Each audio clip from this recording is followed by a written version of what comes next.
Welcome everyone, Crypto Demetrius here, thanks for joining. This episode, I'm very excited to be joined by a special guest. He was recently ranked as one of Crypto Weekly's top 100 crypto influencers of 2017 and has a history of working on disruptive projects in the crypto sphere. But before we get started, I want to thank everyone who's been subscribing here on YouTube and following me over on Twitter. Your support is, as always, massively appreciated. Now, when it comes to the blockchain, cryptocurrencies, and smart contract platforms, the crypto market is still incredibly young. In 2017, we saw Ethereum rise up as the second generation alongside Bitcoin, and it opened a lot of doors, both technologically, but also in terms of security vulnerabilities. In late 2017, we saw the rise of a new project dubbed the Japanese Ethereum. Seemingly overnight, this coin skyrocketed into the top 5 cryptos, yet it had completed a fully KYC-compliant ICO in Japan and had a development team of more than 70 of the top cryptographers and developers on staff.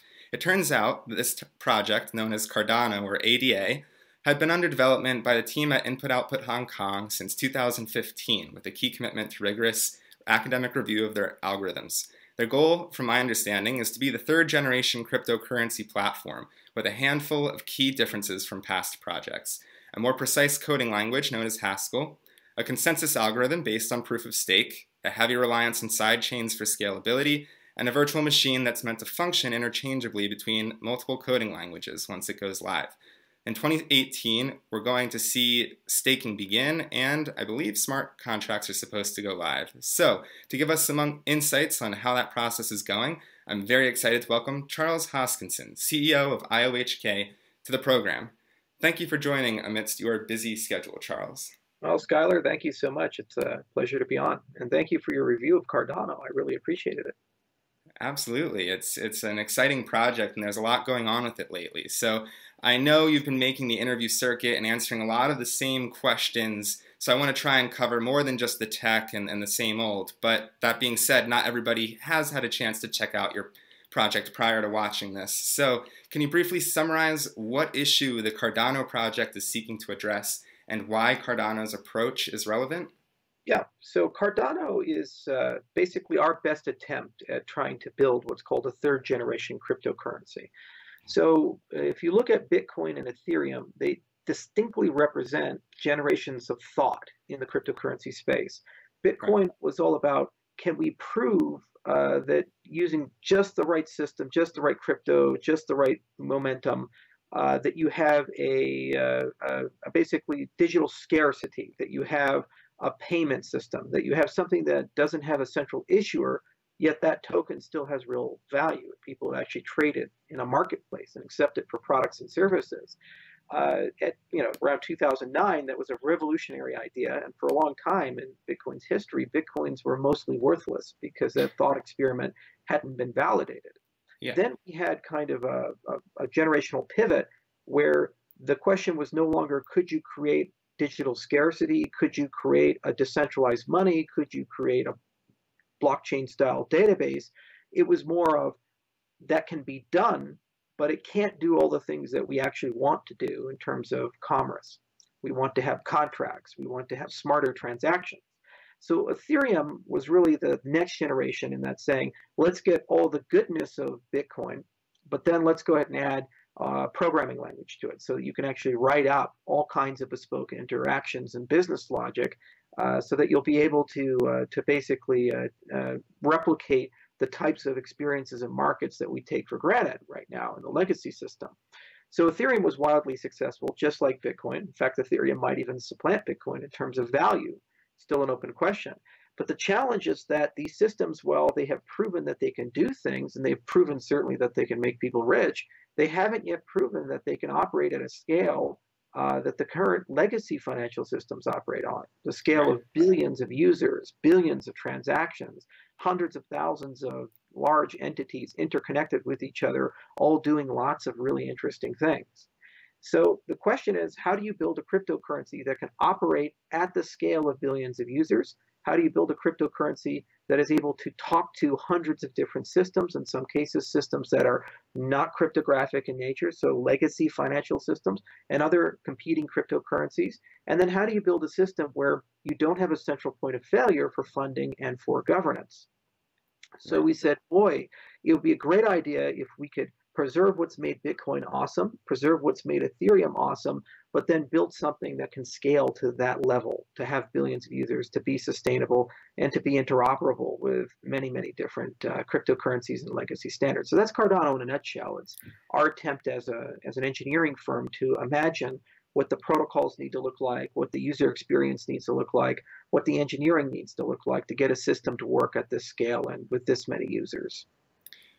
Great. And so obviously a core component of sort of the identity of Cardano and accomplishing that mission of scaling this whole, to scale to billions of users, we've got to take a look at sort of the soul of any cryptocurrency, which is the consensus mechanism. And as more institutional players get involved with blockchain, the energy concerns around mining on proof of work keep coming up as a key concern. And so this has sort of led to an explosion in the market of alternative consensus mechanisms that are less energy intensive, but the issue has been proving that they're as trustworthy as mining on proof of work. In as simple terms as possible, can you explain Cardano's approach to proof of stake and how it's going to address these concerns around proof of stake systems? And then further to that, can you sort of clarify how many coins you'll need to stake on the system and what you mean when you've said in the past that staking will function in a sort of format that you're referring to as federated staking? I know it's kind of a bunch of questions there, so we can take those one at a time. Yeah. So the first thing you have to understand is that consensus algorithms are not new. The cryptocurrency space does not own them. They believe it or not, there were people in the 1960s and 1970s thinking about this. The minute that we started talking about networking computers together, we started asking the question, how do computers in general share a state, share a view of reality? Right. And there's a lot of reality views that computers are going to want to share. They're going to want to share clocks. So can computers agree on a common time? They're going to share a database. So can computers agree on a common database? And they want to maybe share a computation where computers are working together to try to compute something in a distributed fashion. So this is a very fertile, rich area of computer science and a very old area of computer science dating back to Leslie Lamport. Actually, he won the Nobel Prize of Computer Science for his pivotal work in that field. So the cryptocurrency space introduced a new notion of consensus. It introduced this idea of proof of work. And the idea of proof of work was to pivot the traditional view of consensus being, is it Byzantine resistant or not? But the quorum of actors are generally fixed because there's a pre-decided logic behind that, to saying this is a permissionless system where anybody can join, anybody can participate. So we want to get asynchrony, we want to get Byzantine retolerance, but we also want to have dynamicism in the decision set. We don't want to have some pre-permission set of actors that are kings. They've been assigned by some exogenous factor to be in charge of the system. Now, this idea was really, really cool. And it's cool because it was both elegant and simple. And also, it turns out to be quite secure in hindsight. And to get these types of things right is pretty astounding, on your first try without, rigorous security proofs or these types of things. So after the conversation started about, okay, cryptocurrencies need a consensus algorithm and proof of work has provided one, the very next conversation was, how do we make it efficient? How do we reduce all the sins of this particular consensus algorithm in terms of things like energy consumption and centralization and so forth? And then also, what do these networks actually need to look like in practice? Do we really want to have a completely, totally, absolutely decentralized, heavily replicated system? Or is it okay to have some degree of federation? Right. And see, these are big open questions, and the cryptocurrency space as a whole for the last 9 years has been asking these questions, and we're no different. So we decided as scientists, the first thing that we need to do is we need to take a look at this in a very elemental, foundational way. So we set the consensus algorithm aside in the beginning, and what we said is, hey, let's take a look at what is a blockchain, what is a ledger in the most abstract sense, and what capabilities and functionality do ledgers need to have in order to be secure? Okay, that's a fair very enough. simple question, right? So, but we answered that question in 2015 with a paper called GKL 15, where we basically outlined what we think a ledger ought to look like. This was done by our chief scientists, Agalos Kayasis, Wong Garay, and Nico Leonardis. and they submitted, I believe, was accepted Eurocrypt. Then the next question is, does proof of work create that notion that we've come up with of a secure ledger? And the answer is yes. So then the next question is, what other consensus algorithms could also create this secure foundation? Right. Paxos, simple BFT, proof of stake, and so forth. And that's an open question. So the following year, we published Ouroboros, which is the first generation of the protocol that we're actively developing. And Ouroboros basically showed in our paper that the same security properties that proof of work can create for this notion of a secure ledger, proof of stake can create. Great. This is a very controversial topic. There's a lot of people in the Bitcoin space side who think that that's impossible. Yeah, that's what I was going to say. No. So the question is, what do I mean by security? There we go. What do I mean by the adversary? What do I mean by the security model? Okay. So are the assumptions that I'm making in order to make my protocol secure realistic and reasonable for what you need for a cryptocurrency? That's really the question we're asking there.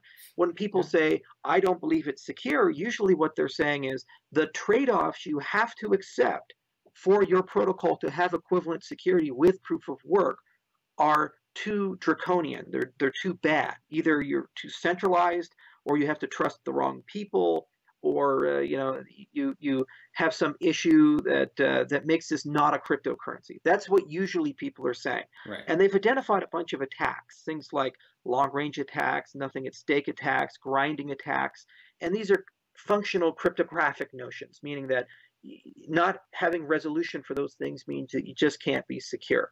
And we feel that we've resolved those types of things with the way we've written Ouroboros and the way we've written Ouroboros Praos. Then there are meta notions, and these are more philosophical and opinionated. For example, who should be in charge of your consensus system? With a proof of work system, it's whoever has access to miners. Exactly. Whatever that means. It's not as decentralized as people always say it is. Exactly. Is it a CPU? Is it a GPU? Is it an FPGA? Is it an ASIC?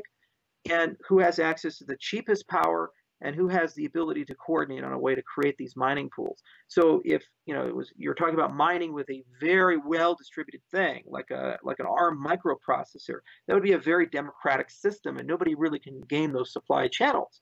If you're talking about mining with a patented ASIC that only one person in the world has the right to produce, and that is orders of magnitude better than everybody else's device, then you obviously will have a very centralized, very controlled system. So just because you've moved consensus from inside of the network, outside of the network, doesn't necessarily mean you're going to have a great outcome and everything's wonderful. You have to really look into the supply chain and have a discussion about who is in control there. Similarly with proof of stake doesn't mean rule by plutocracy automatically. You can make many decisions in parameterizations of your proof of stake protocol to decide who is going to be in charge. The easiest way of doing this is just saying, make it weighted proportional to the amount of money that somebody has in the system. So 25% of the time you should win if you have 25% of the stake of the system. That's the simplest way of doing that. But you can actually weight your POS algorithm with completely different quantitative metrics that bias your elections one way or the other. So the design of Ouroboros is very modular. We said your source of randomness, your election scheme, how you elect people, all of these things are parameters, and we can change them based upon things that we learn. And let's show that regardless of how we choose these things, we still have something that can construct a secure ledger. And then it's a meta question of what is the consequence of the way that we've parameterized the system in terms of centralization, in terms of whom I'm trusting, and in terms of reliability and likeliness to be Byzantine, which is a completely separate question.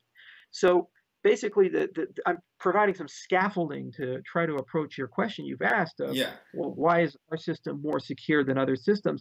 I think it's slightly the wrong question. It's more of a question of saying, well, first off, what's been done before? Oh, no, I don't think my question. Yeah, sorry. Maybe I misstated my question, but. No, hang on. So what's been done before Bitcoin? There's a huge, rich history of BFT protocols, and these are amazing, and there's lots of great results like the FLP impossibility theorem and tons of things that give you a really strong idea of what you can and cannot do with a distributed system. meaning that we have a really good idea as scientists and as engineers what's practical and what's not practical. And in terms of performance, pre-Bitcoin systems have been built with billions of users using conventional consensus techniques. So it's no longer a question of can we decide what's possible and what's impossible, and can we build high performance systems? It's now a question of what are we really talking about when we talk about a cryptocurrency in terms of what a consensus protocol needs to look like. Embedded in Bitcoin itself were 100 assumptions about what a cryptocurrency should look like in terms of trust, privacy, level of centralization, and so forth. So the first question is that the right answer to all cryptocurrencies or just Bitcoin, or did Bitcoin even diverge from the original intent of the founder? And that's a very murky question. And then the next question is proof of stake as a class of protocols, because there's many different flavors of proof of stake. Dan Larimer's DPoS is a compulsory delegation system. Ours is a dynamic delegation system, meaning it's not compulsory, it's not forced upon the user. These are different classes of POS. Ours looks more like more traditional POSs, like what you would have seen from NXT and Peercoin and so forth, whereas his looks a lot more like a Paxos style system, or some sort of a traditional BFT protocol, but now they use voting to create a dynamic quorum instead of a static quorum.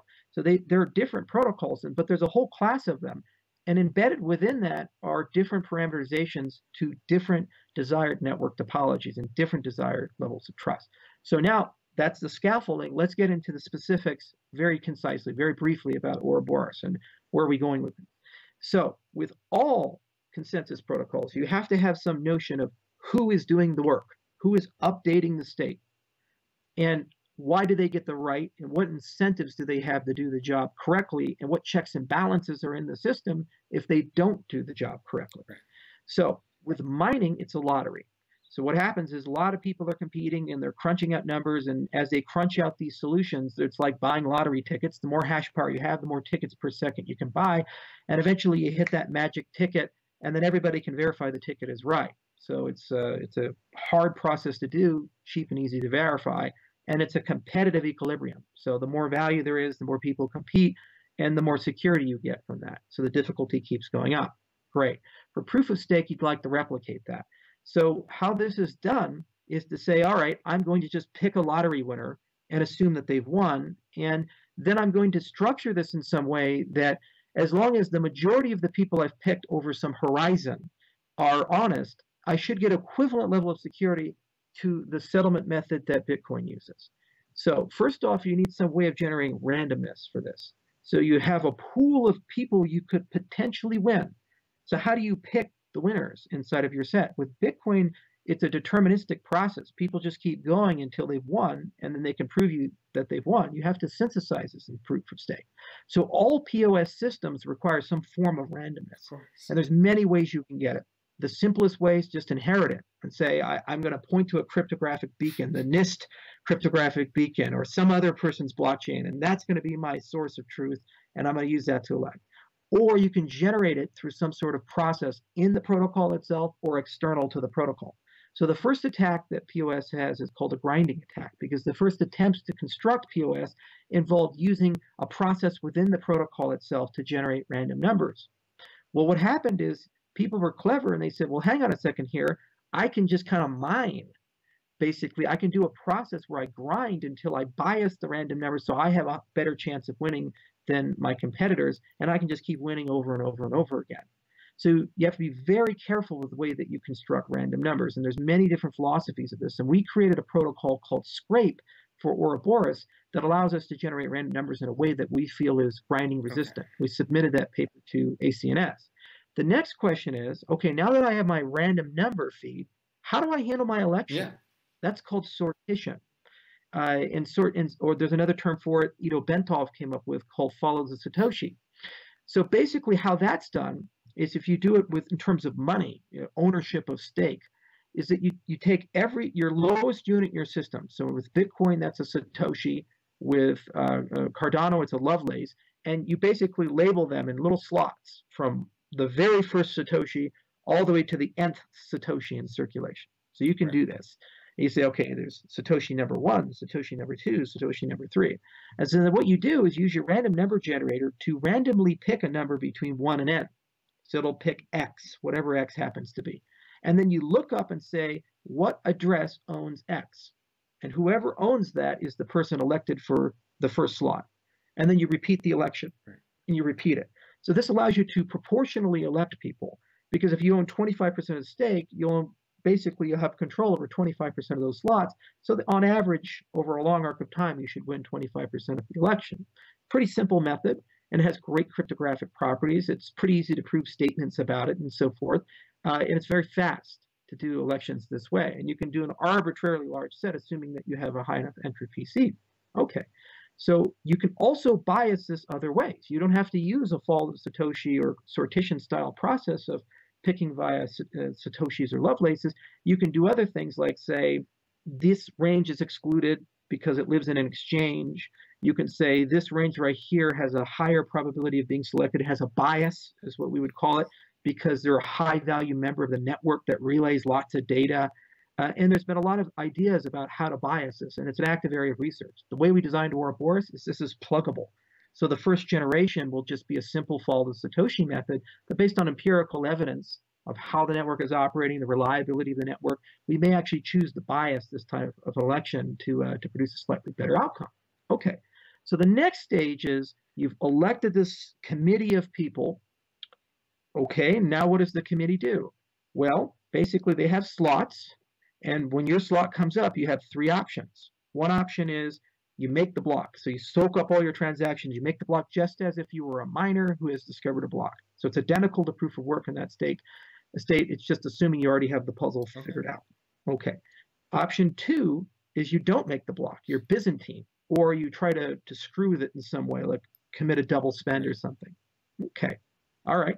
So that's just like a miner submitted a bad block. And option 3, you don't want to do it, but you don't want to be Byzantine. So what you do is you hand your right to do that to somebody else. And that's called delegation. So the difference, one of the key differences between DPoS and our system is that this is not compulsory. You do not start with a committee and then, elect that committee and then they do all the work and say these are the only group of people that'll do this. Instead, you elect a group of people every epoch, so every 5 days in our system's current parameterization, and then those people whom have been elected get to make a decision. Do they hand the right to make blocks away, or do they keep it themselves? Now you ask, what is your threshold to participate? There is none. So this election elects potentially any Lovelace, but it's a probabilistic notion. So you have a very, very small stake. Your odds of winning one of those slots within the epoch is very low. If you have a lot of stake, your odds of winning is very high, but there's no preset threshold that we have to put in to say that you're just excluded. It's just a probabilistic. No, that's okay. So there's no idea of a master node or a voting class and a non-voting class. This is all, we can put these things in to improve performance, or in some cases to ensure that the protocol's reliability goes up. But the theoretical model makes no differentiation between a person who has a single Lovelace and a person who has 99% of the stake. It's just a question of how likely are you to be elected proportionally. Fair enough. Okay? So then that's it. You have a source of randomness, you have an election system, you have an epoch that has slots in it, and these things run an algorithm. They elect a committee every 5 days. And then that committee's doing the work of consensus. Now, the question is, how much Byzantine resistance do you have? In other words, how many people can be dishonest and bad and nasty? And how hard is it? Yeah, how easy is it to game, essentially, is the question everyone will want to know. Right. So the gold standard is what Bitcoin said, which is 50% minus 1. And so if long as you are equivalent to Bitcoin in terms of your Byzantine resistance, you're okay. So the first generation of the protocol, what we realized we could do is describe the entire set of members as kind of a string, where you either label it 1 or 0, so it's a forkable string. And if they're honest, it's 1. If they're dishonest, it's 0. Or I might have gotten it backwards, but it's arbitrary. And basically what we proved is that as long as 50% minus 1, 50% plus 1 of your members in that string are honest, there's no way to construct a string that results in a fork. In other words, we have equivalent Byzantine tolerance to Bitcoin. And there's a very long series of proofs in the Ouroboros paper that are quite difficult to read. And we spent a heck of a lot of time verifying and validating them to an extent that we actually proved it twice, one using traditional techniques, one using a generating function. And then we also wrote, we mechanized the proofs using a language called Isabelle. So we actually did a computer verification that the proofs are correct as well. And that's an ongoing effort at Cambridge because we wanted to make sure beyond a reason of a doubt that this system is right. Now, that means as long as you have honest majority within the committee you have elected, your protocol will be right. It will advance the consensus algorithms equivalent to Bitcoin. So it's identical to Bitcoin. So now it's a question of incentives for honesty. So are the incentives for this type of a model similar to the incentives or the same as incentives for mining? So we have an equivalent notion, honest majority for us, honest majority for mining, but are the incentives the same? And the answer is we don't quite know. And the reason being is that mining is an exogenous process. It's something that lives outside of the network. It's more of a business. It's something that people set up, they buy, they want predictable money. So the question is, if they follow the protocol, is that by following the protocol the optimal way to make money? And actually in the proof of work side, there's something called greedy mining, which says that your optimal outcome is not necessarily following the protocol and being in the honest majority. In some cases, you can game the system in a way where you can make more money being somewhat dishonest. Empty so the question is, do we have a notion? You know, empty mining or greedy mining, and there's a lot of great theory that's being discussed there. So similarly for proof of stake, this is where we see a lot of innovation of work and thought out of the Casper people, where they're less concerned about the business of classical consensus of where do we get the numbers from and how do we do the election and how do we make sure that as long as that string is got 50% plus one honest people, it can't be forked. You know, they're less concerned about that stuff, and they're much more concerned about what levers can I pull to be honest, and what levers can I pull to reward, and what lever can I pull to punish, to compel people to be honest. So the pulling to punish could be things like reduction of quality of service. So if you've been elected to a slot and you didn't show up for it, maybe you can't broadcast a transaction for a while, or maybe your transactions are a little slower, or maybe your fees go up or something for some memory in the protocol for some time period. The other lever, the carrot lever, the reward lever is I pay you to do good things. I pay you to show up, right, and so forth. And then you can have things like bonds. The Casper people are pretty obsessed with this, where they say, hey, you have to set some money aside to be part of this election, or else you're excluded from it. And if you are Byzantine, you lose your bond if there's a proof of fraud. Okay, so these are equally valid things to do. And this is, in our view, orthogonal to the question of is the protocol secure or not? Because you've exited the realm of have you built a consensus protocol, and you've entered the realm of what incentives do people have to be in that honest majority set. That's a different question. It's a very important question, but it's different from the design of a protocol. As long as your protocol can facilitate the carrots and the sticks, you should be okay. So where are we at in the design of Ouroboros? Well, the first step was theory. So what is security? What is a blockchain? How do we write the proofs? How do we build out this model in the most modular way possible so we can avoid all litanies of attacks? Okay, we have closed that phase out. We've gone through peer review at Crypto and now Eurocrypt, and we've entered the next generation of the research agenda, which is practicality and basically completeness. We want to make sure that we have a completely decentralized system. We want to make sure that we can bootstrap from Genesis. We want to make sure there's proper hooks for side chains. So basically, this is everything that's required that you could just throw Bitcoin's entire consensus framework aside, drop something like this in, and you'd be able to run a fully functional $200 billion cryptocurrency. Everything's great. And ideally, you wouldn't have to spend more energy than the entire country of Ecuador to do it. Okay. The next generation of our research agenda will be scalability and performance, where we say, okay, now that we have the practicality done and we've built a semi-synchronous system that's, you know, defended against adaptive corruption and it has all these great cryptographic properties, now let's talk about getting 100,000 transactions per second. Let's talk about sharding and all these things that are necessary to be able to make these things perform for billions of people. So we are right in the middle of that practicality swing. We've submitted tons of papers. We have a few more papers to write, and we have a really good idea of that. Now, part of the practicality discussion is network topology and incentives, rewards, and punishments. Network topology is, in our view, what is desirable for the network in terms of who is doing the act of consensus. Is it better to have everyday people show up for those slots and try to build an incentive scheme to promote that? Or is it better for the default mode to be delegation to a group of professionals who show up 24 hours a day, 7 days a week, and like a mining pool, they run it? Now, if empirical evidence is any guide to your design of your system, mining pools are pretty good. In fact, they're usually reliable. They usually show up on time. They have an economic incentive to always be there, to always relay, and so forth. So it seems from an empirical viewpoint, about a decade of history from the cryptocurrency space, that a stake pool would be desirable to hoping that people show up for their particular slot. So what does that mean? It means that we need to make it as easy as possible to register a stake pool, as easy as possible for people to delegate to a stake pool. Furthermore, there's a large group of people who do not want their stake to be online. Paper wallets, hardware wallets, cold storage solutions in general. Well, if you say you have to show up when your slot's elected, that's happened without respect of whether your wallet's hot or cold. The protocol doesn't know that. So if you make it easy for people to delegate, then they can keep their money in a cold wallet, but still have some sort of influence over the government. So the protocol. Do you mind me interjecting here?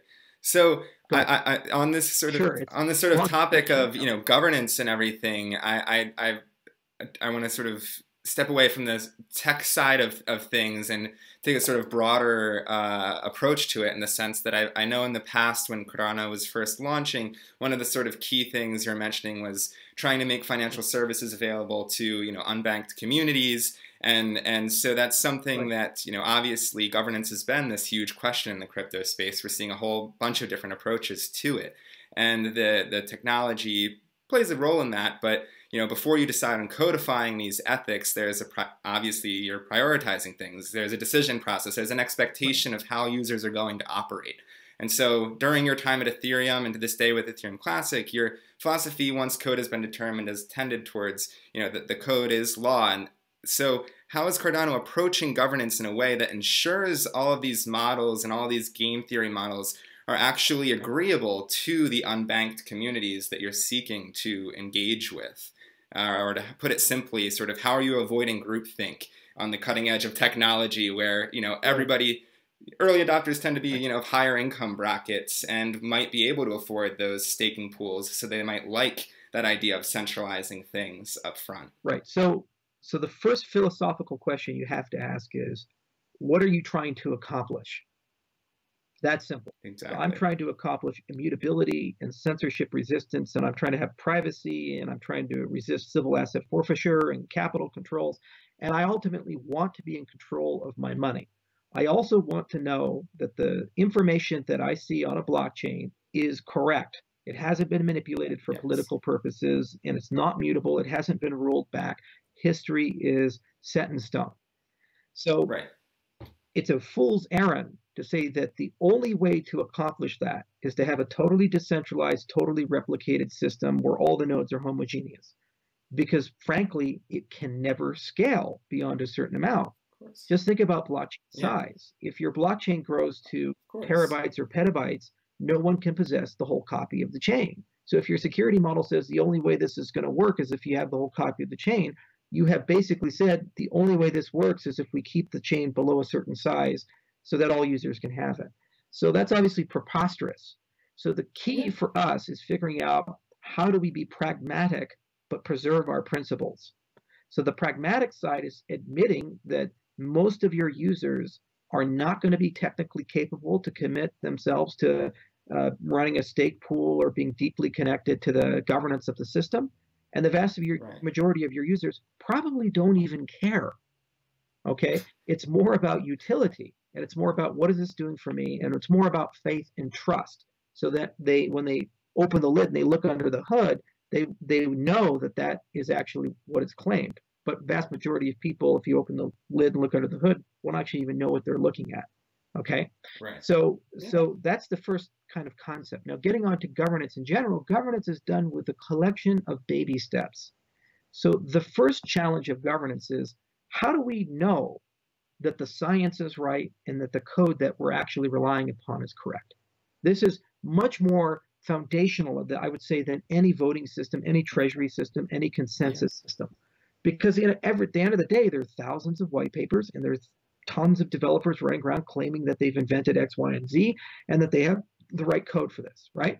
So the first challenge of our project is establishing the mantra of process over people. Don't trust Charles, don't trust Agalos, trust the process upon which we verify the claims that we're making.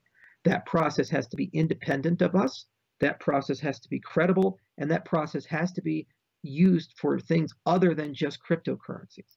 This is why we've chosen things like peer review for the science of our project. And this is why we've chosen things like third-party auditing of the code and from both a security and from a code quality perspective with an entity that we don't directly pay. It's being paid by the Cardano Foundation. So that's kind of level one, is establish this community ethos of process over people and a way of verifying scientific claims and code claims, because nothing works right if that's not correct. Then level two is teach people how to utilize governance tools in controlled ways. So the first governance tool we have in the system is who gets to be in control of consensus. So what happens is you have power because you own ADA, but the vast majority of people don't want to personally use that power. So we have to give them an easy way of delegating to a group of people and having some memory and reputation and metadata that those group of people are doing their job correctly. Okay, so that's the delegation challenge. Then you have service providers who work for you. They get a chunk, you get a chunk of the action, but they're doing the job of making sure that that blockchain has all the properties that I've mentioned, the auditability and the transparency and the immutability and so forth. So that's kind of level two, is figure out a way to make sure that people know how to delegate, and the people who want to participate have the ability to do it. The people who don't have the ability to hand that to somebody who does. That's seamless and super easy to the extent that it can be done on a cell phone. And also make sure that people don't get dropped off. Like if you want to have a paper wallet or a ledger wallet, you should have a proxy key and be able to do cold staking and so forth. Great. Okay. Then level three is, once you've built that system, then you have a conversation about two things. One is, what do we want to fund? And two is, where do we want to go? In terms of what do we want to fund, if you give, these things are basically central banks, they print their own money. If you take some of that money that's being printed, instead of giving all of it to the consensus layer, all of it to the stake pools and the delegations, if you put some of that into a decentralized bank account, now any person in the world can show up and say, I can make Cardano better. I can make this protocol do X, Y, and Z. I can build this application. I can market. I can do yada, yada, yada. Give people a voting system that if they care or they wish to delegate their vote to someone who cares, you can now reach decisions over how to spend that capital, which gets them intellectually more involved into the philosophy of the protocol, where the protocol is going to go, how that protocol ought to evolve. Then the final stage is the second part of that conversation, which is the actual job of improvements. So Ethereum has Ethereum improvement proposals, Bitcoin has Bitcoin improvement proposals, and we're going to have Cardano improvement proposals. Of course. And guess what? I'm going to write them, but other people are going to write them. And the hope is the vast majority are written by not my company, by other people. And the question then is this the direction we want to go in? Now, my hypothesis is, if you have a good voting system, there's good training wheels, there's a good ethos about how we verify claims, we disintermediate people from it, we're just on a factual basis, and that we have a funding mechanism for these things, these will gradually build up to that final stage, which is deciding which improvement proposals to ratify and which ones not to. If that's successful, it means you considerably reduce the fragmentation in your community. And also, when you have to fork, you can fork in a very intelligent way with a democratic mandate behind it that is representative of all of your users, as opposed to the power leaders in your group, the guys who run big pools and the guys who run the exchanges and the core developers and so forth. Okay, so that's kind of your governance stack. As you start from bedrock, which is you have science claims and code claims, disintermediate yourself from that and follow a process upon which you can know those claims are real, legitimate, and you don't have to have a PhD in computer science to verify that. Very few people can read the white papers that Yeah. are out there correctly. And it's not to say they're stupid or something, but it takes a decade or more of training to be able to write these types of papers. So it's unrealistic to assume the vast majority of the population has that training. So what you Of need is course. a process that tells you that these things are correct without having the PhD. Great. The second level is consensus is the very first decision that people have to make. Give them a way of making a decision about that. And then the next layer is voting on funds. And then the final layer is voting on direction of the protocol. Now, Great. not everybody should vote. This is one of the fundamental problems with America's democracy or most representative democracies. What happens is that your value for voting, for being informed about the topics you're voting on, is such that no matter how informed you get in a normal representative democracy, you get paid the same as if you're not informed. So, for example, let's say you're talking about Medicare or Social Security or Medicaid or any of these very complex topics. You can become an expert. There are dozens of books you can read. There are seminars you can attend. There's domain experts you can interface with. And you can spend literally thousands of hours of your life knowing the nuts and bolts of the system to the extent that you are a qualified vote, to have a qualified opinion on Medicare or foreign policy or fiscal policy. And your vote at the end of that process has exactly the same amount of weight as the person who did nothing. Well, So, how does this system, though, how does this solve that? I mean, it assumes that. So we have a term for that. We call that rational ignorance. So how do you evade rational ignorance? By a delegation system. So it's called liquid democracy. There's a great paper that was written in 2002, and there's a whole line of thought that's come out of this that says, okay, I'm not qualified to know about quantum crypto, or I'm not qualified to know about topic X, Y, and Z. So I don't want to vote on this. I'm going to opt out of that vote. But instead of just not voting, I'm going to hand my vote to a person that we recognize as an expert. So let's run a thought experiment. So let's imagine the American election system, instead of being one hop, is two hops. So instead of you directly electing a congressman or the president, let's say that you actually delegate your vote to a local expert. So somebody in the community who has a huge amount of free time, and that's his profession. He's paid for that. Then that person would vote for the congressman. Where I have an issue with that is assuming, though, that just because someone's an expert in their field doesn't assume they understand how that then plugs into the broader ecosystem or into the broader marketplace. Great. Well then, but hang on. You make that decision, not me. So if you had a vote for Bitcoin and where Bitcoin would go, would you want to personally take that, or would you want to hand it to Andreas Antonopoulos or to someone else? Right. That's your decision. Right. Right? And you don't hand it for all decisions. You hand it just for one particular decision. And you could say it's good till canceled, or it's just for this thing on quantum crypto. But I don't trust him for the monetary policy, you can say. Right? The point is you have this power. So you can either run it in a direct democracy mode or a delegated democracy mode. That's fair enough, at least. Yeah, I see where it's your focus on the fact that it's optional becomes very, very important there, and in terms of delegation. Right. So that's important. And because at the end of the day, we arrogantly think that we're the most qualified people always, and we somehow can figure all this out. But who has the time for that? Who has to care for that? The vast majority of people who use these systems, at the end of the day, aren't going to care about the philosophy of the systems. They're consumers of the philosophy, but they're not the philosophers. How many people leave their Bitcoin on exchanges? How many people leave their cryptocurrencies on wallets? Now, the really diehard guys, they say, no, I'm not going to do that. But the fact that whenever these exchanges get hit, hundreds of millions of dollars get stolen, and it's a small hack for them, tells you that a very large chunk of all crypto is being held by third parties. By definition, that's a bad deal for cryptocurrency ethos. The whole reason we've invested all this time, effort, money into building these systems is to say that you don't have to do that, yet people do it out of convenience. Right. So I think it's a fool's errand to say that the governance of the system should always be done with a direct democracy and everybody ought to vote. The reality is, for the vast majority of things, people just are not going to participate. They're going to stay rationally ignorant if they do vote. Or if given a choice, they're going to delegate that to somebody else, if anything, through a cult of personality. where they'll say, what is Bob doing? I like Bob. I trust Bob. Whatever Bob does, I'll just vote for Bob. So what I'm saying is you make this explicit. You can make it multi-level. And once you've made it multi-level, then you get a much more intelligent conversation. Could you imagine the Trump election if where Trump was not talking to the everyday voters, but Trump was talking to a voting class who are trained to ask specific questions. So he says, we're going to make America great again. And they say, what do you mean by that? And he can't just repeat himself. He has to actually get into specifics. Well, guess what? He doesn't have specifics.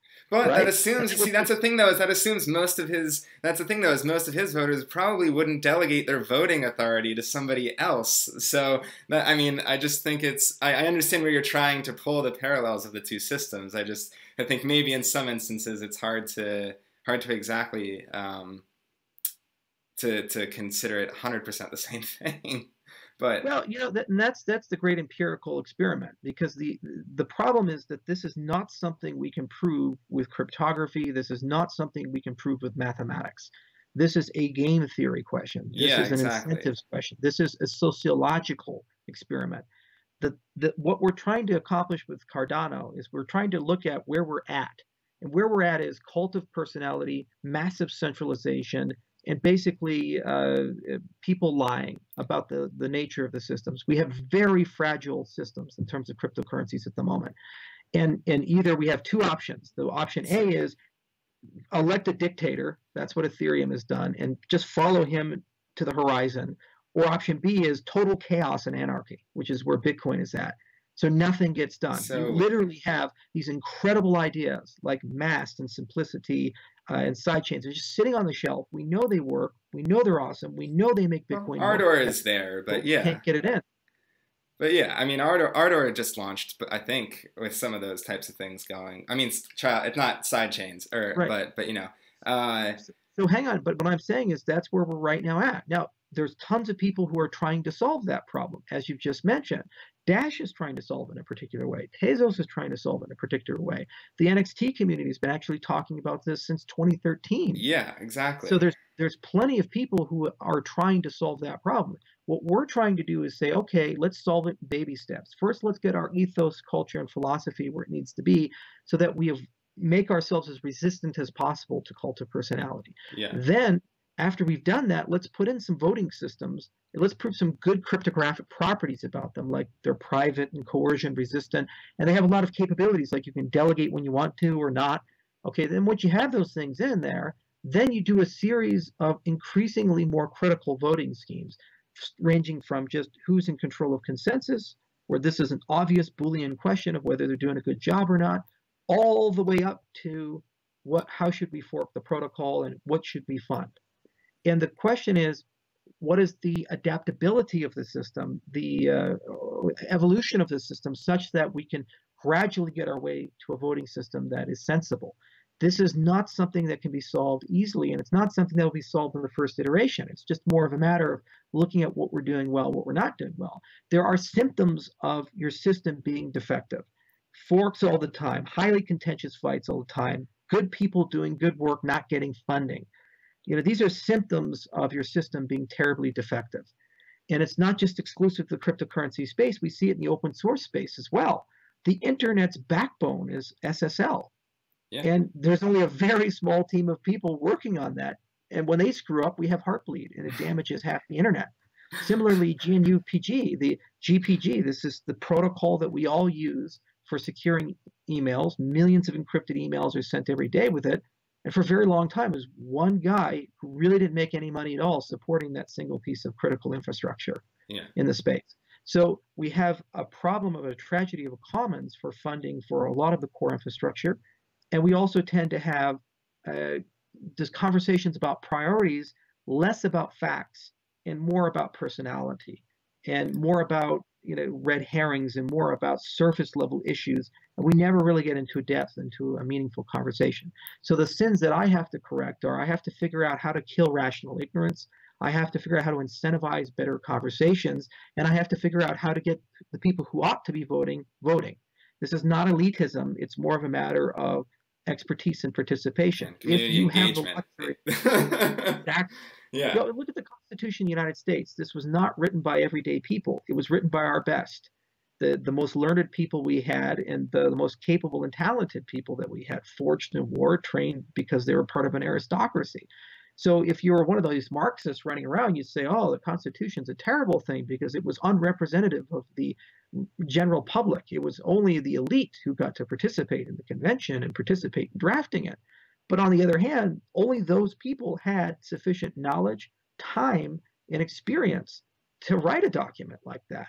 Everyday people just don't have the depth, right? So it's important to find a way to create incentives to bring those right people together and make sure that when they do a good job, they get rewarded. And when they're doing something malicious, it can be detected and they can be fired quickly.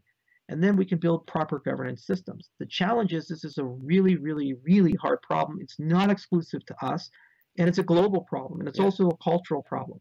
Remember, these are not systems that just live in the United States or systems that live in Europe. These are systems that live across the entire planet. Yeah, exactly. And if we're human beings, then it's morally wrong to say that the person in Ghana, for some reason, his vote should count less than the person in the United States.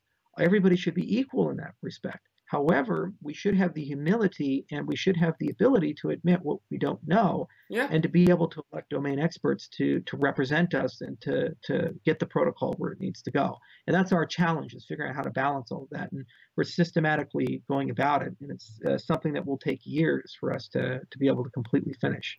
But that's the nature of the game. No, but I mean, it shows that otherwise it's fine. Yeah, I mean, it's like you're saying, it's better to be honest and upfront about the type of task that you're confronting, as opposed to pretending like this is an issue that can just be solved overnight, like some projects are maybe promising. So that's something that that is reassuring to hear coming from you. So I just want to do a quick time check with you right now. Do we have time for a few more questions, or one question, then I got to skedaddle. All right, that sounds about good. So I guess let's see here. I know you've been teasing certain things on Twitter. I don't know if we want to go into that or if you'd rather kind of take one from the community. So I'll let you kind of pick.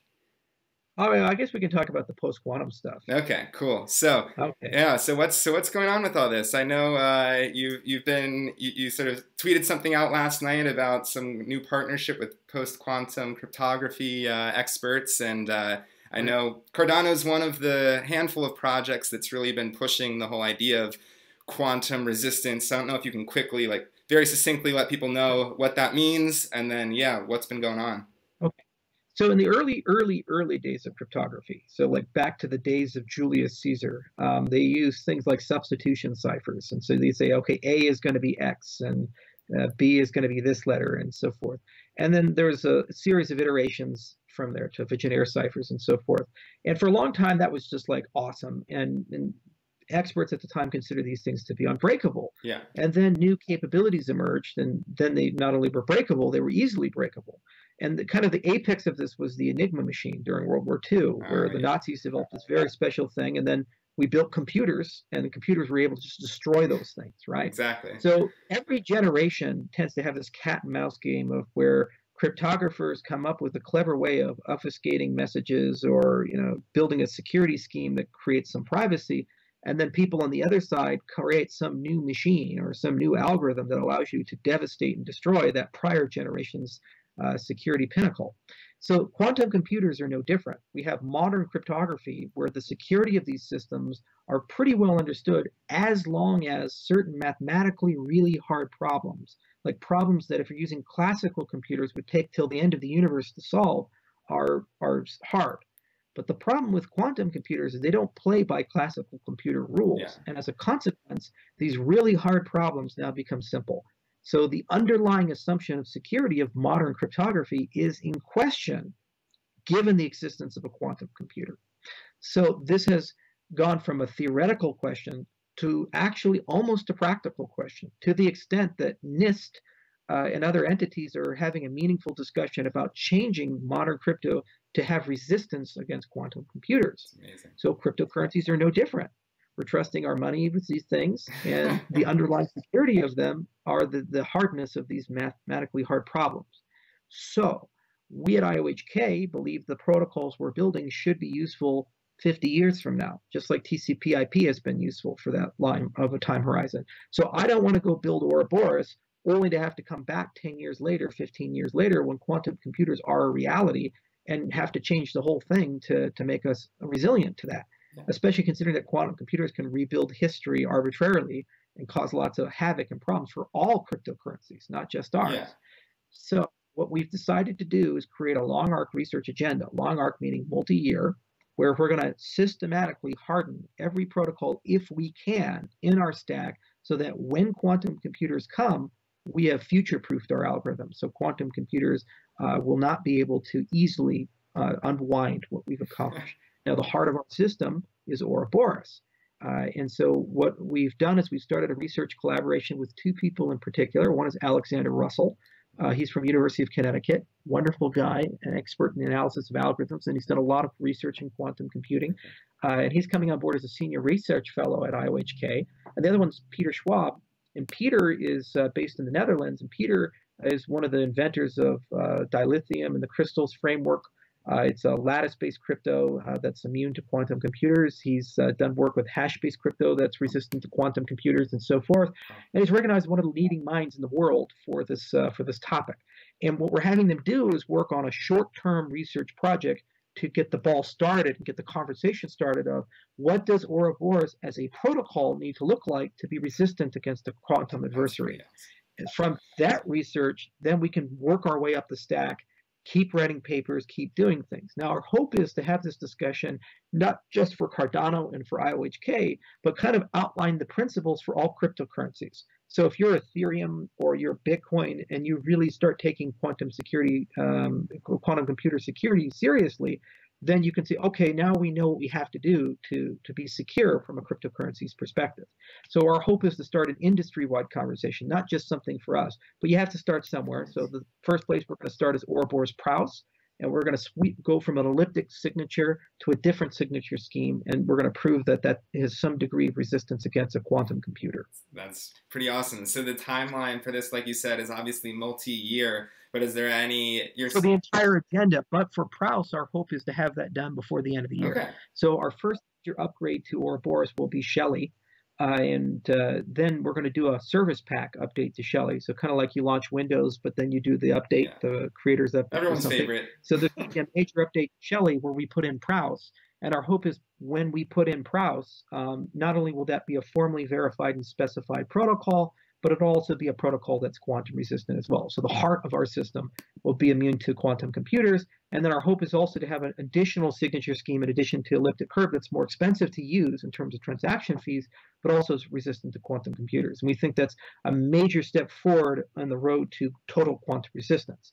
But it's important to understand that there are other primitives in your system that you have to think very carefully about, like zero-knowledge proofs and multi-party computation, or even the generation of random numbers, where these things actually do rely on those mathematically hard problems as their core. And if your core is destroyed by a quantum computer, those techniques may actually have to be changed to a quantum resistant technique. Entire architecture. And so that's, exactly. So it's a systematic approach. So the first thing you have to change out is your consensus algorithm, because that's the heart of your system. And then you need signature schemes so that you have quantum resistant signatures to secure the money. And then going beyond that, all these additional capabilities, whether they be MPC or zero-knowledge proofs, they require you to think very carefully about, are these still resistant to quantum computers, or do we need to do work to modify them such that they are?